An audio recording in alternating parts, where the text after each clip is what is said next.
আসসালামু আলাইকুম প্রিয় দর্শক, আপনি কি প্রকৃত মুসলিম হতে পেরেছি নাকি সারা জীবন পৃথিবীর মায়া জীবন সাজিয়েছি? চলুন আজকে জানা যাক। মা বাবার ঘরে জন্মগ্রহণ করলে কিংবা নিজেকে মুসলিম দাবি করলে প্রকৃত মুসলিম হওয়া যায় না, বরং প্রকৃত মুসলিম হওয়ার জন্য ইমানের বিশুদ্ধতা অর্জন জরুরি।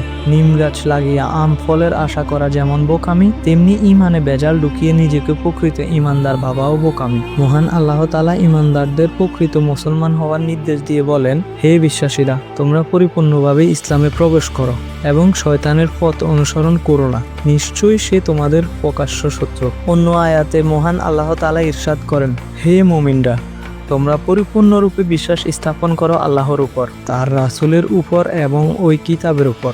আর যে কেউ অবিশ্বাস করে আল্লাহকে, তার ফেরেশতাদের, তার কিতাব সমূহকে, সে দ্রুততম ভ্রষ্টতায় নিপতিত হলো। উল্লিখিত আয়াত দুটির আলোকে ইমানদারদের দুই ভাগে ভাগ করা যায়, এক খাঁটি ইমানদার, দুই সাধারণ ইমানদার। আয়াত দুটিতে আল্লাহ তাআলা সাধারণ ইমানদারদের ইমানের বিশুদ্ধতার মাধ্যমে পূর্ণরূপে ইসলামে প্রবেশের নির্দেশ দিয়েছেন, কেননা অনেকে ইমান আনা সত্ত্বেও তাদের ইমান শিরক মিশ্রিত।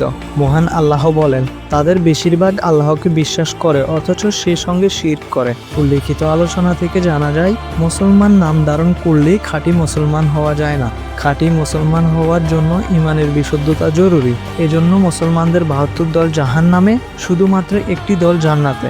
রাসূল সাল্লাল্লাহু আলাইহি সাল্লাম বলেছিলেন, বনি ইসরাইল ৭২ দলে বিভক্ত হয়েছিল, আর আমার উম্মত ৭৩ দলে বিভক্ত হবে। সবাই জাহান্নামে যাবে, একটি দল ছাড়া। আল্লাহ তাআলা আমাদের খাঁটি মুসলমান হওয়ার তৌফিক দান করুন।